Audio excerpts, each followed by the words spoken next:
Hey guys, welcome back to my channel, or welcome to my channel if you're new. I'm back today with another plant video. Today's video will be part 2 of my recent houseplant tour. And in the last video, we looked at the plants here in this section of my living room. Today will be a continuation of my living room with the plants in that section. So without further ado, let's get started.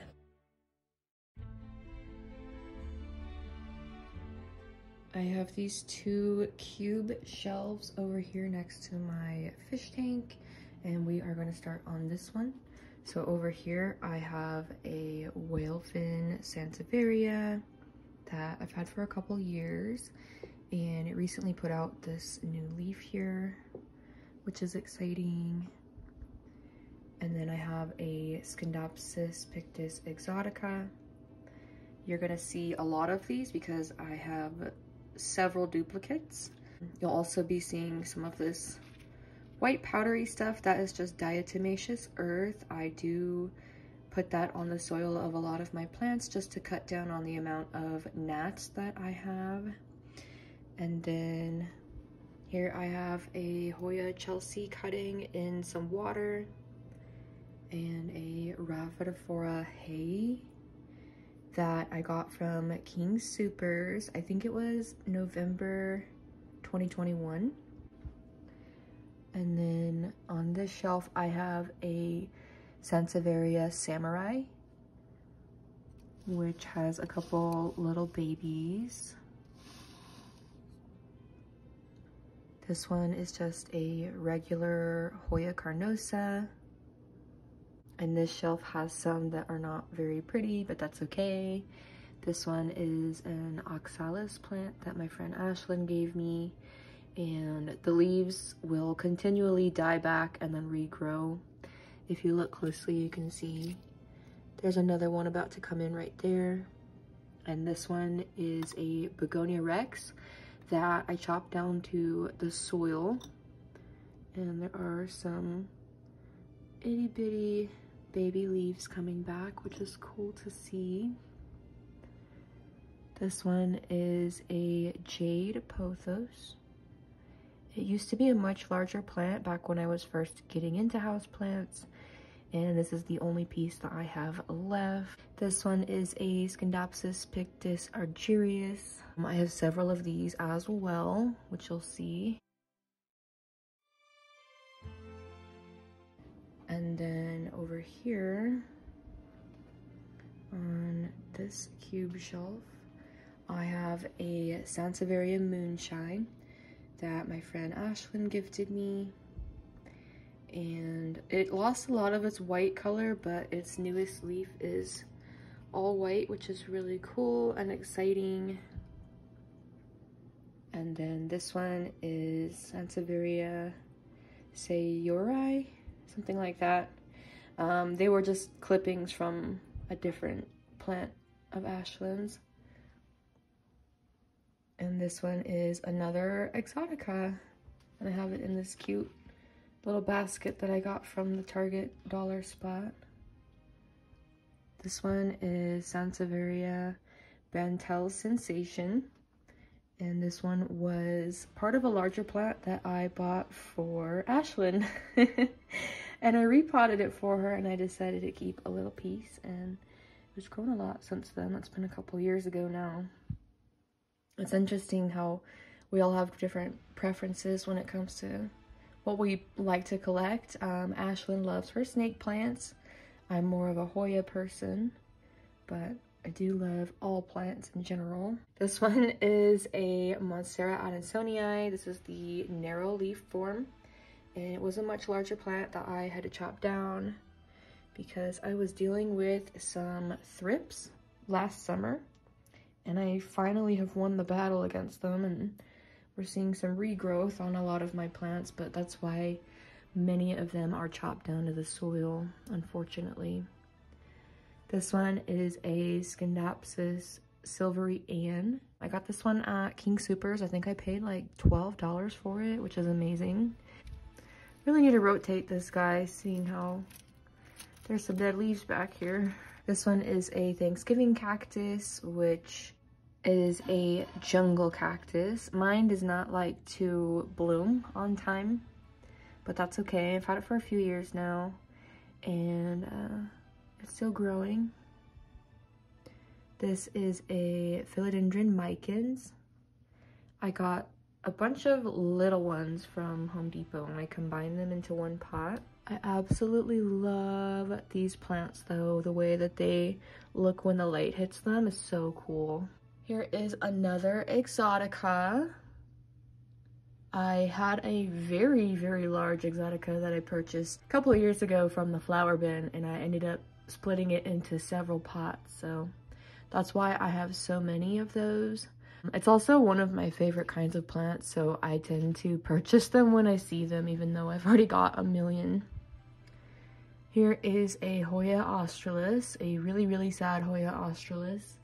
I repotted it and then it started dying after that, so I think maybe I damaged the roots or put it into shock or something, but a lot of it has died off. It is actually trying to grow still, so that's a good sign, and it stopped losing leaves, so I'm hoping it's gonna bounce back. And then here is a Scindapsus trubii moonlight, or a little cutting of one basically that I put in soil. These guys need high humidity, which I'm not giving it, so you can see the ends of the leaves are all crusty like this, but it is alive, it is growing. And yeah, I need to turn on my humidifier for that thing.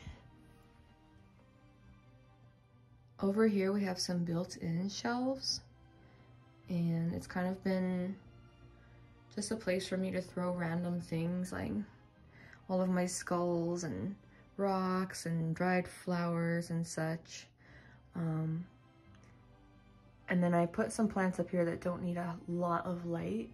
So I have my ZZ plant in the top left that Jessie got for me from Target for me to revive because it wasn't doing so well. And then a global green pothos, which I got from either Lowe's or Home Depot. I'm not sure, but I know it's one of the Costa Farms one. And then an Aglaonema, I don't know the kind.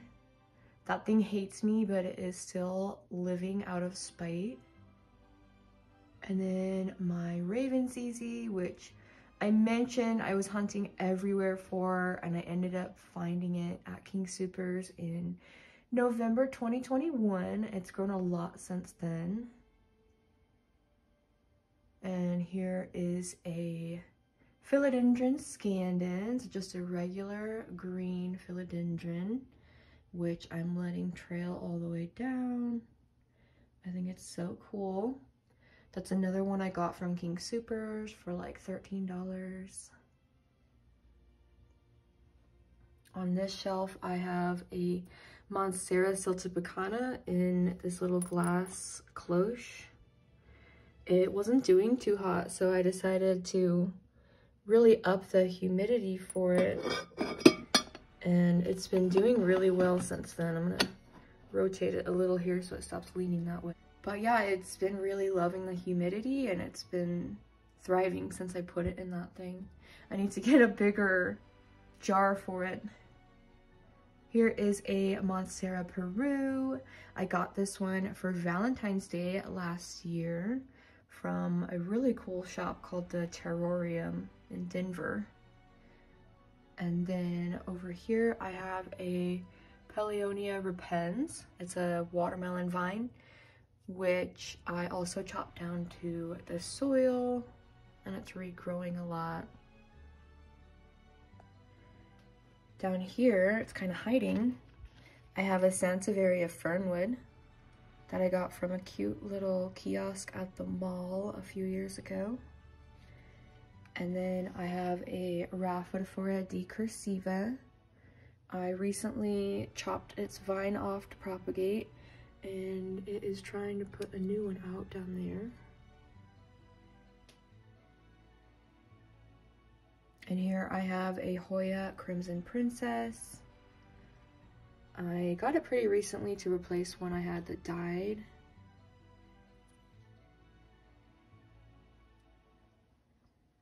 down here I have a Hoya lacunosa, which isn't doing too hot, but I moved it over here so it can get some brighter light because it was in a shadier spot.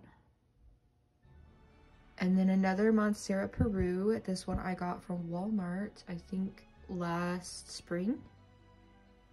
So about a year I've had that one. And then another Scindapsus Moonlight. This one gets higher humidity over here because it's right near my bathroom. And down here I have a Baltic Blue Pothos that I got from Lowe's or Home Depot. And this one is a Begonia Art Hose. Okay, we're looking at the last plants in this video. This is one of our front doors. We actually have two, and we don't really use this one. So I put this clothing rack in front of it, and I hung some plants off of it. And then my husband installed this curtain rod above so I could hang some additional plants, and they get some really good light right there. So on this end I have a Hoya croniana, and I absolutely love this plant. I think it is so cool. It's continually blooming for me. Here's a little peduncle it's working on. And then I have this Syngonium. I don't actually remember the name of this one, so if you know, leave a comment down below for me. But I saw this one on a Facebook group that someone found at King Soopers, and then Jessie ended up finding it for me, so it's so pretty. I love it. You guys saw this one in my last video, but I actually moved it since filming that. This is just a Hoya pubicalyx that I moved over here so it could get some brighter light. And then it's just in this sun catcher plant hanger that I made.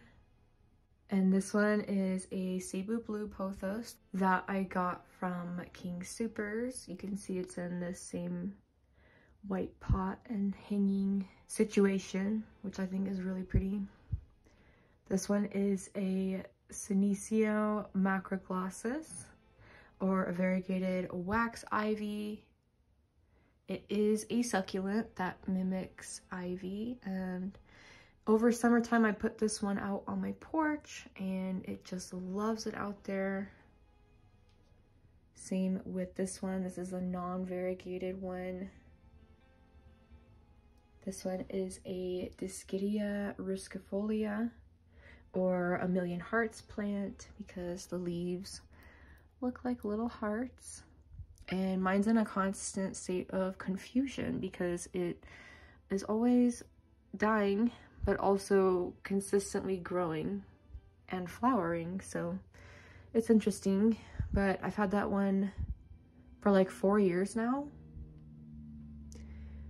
This one is a Ceropegia linearis. I used to keep this one in my bedroom and let it hang down, but I decided to move it in here so it can get some light on this top area so it'll stop going so bald. I also need to take some clippings and kind of reattach them into the pot there. Alternately, if you have these plants, you can just pin the vines in and they will root, and you won't even have to cut the plant at all. This one is a Hoya lacunosa. I love this one. It is always so happy, and it recently bloomed for me. I'm doing a little experiment and pressing the flowers. I did press Hoya Bella flowers in the past, and I think they turned out so cute. So we're gonna see what those look like when they're pressed. And then this one is a trailing jade that I normally hang out on my porch. And then this one is a Monstera Peru that I put into this hanging planter to give to my neighbor Adele. Okay, so that is everything for today's video. Hopefully you guys enjoyed. Thank you so much for watching, and I will see you soon for part 3. Bye!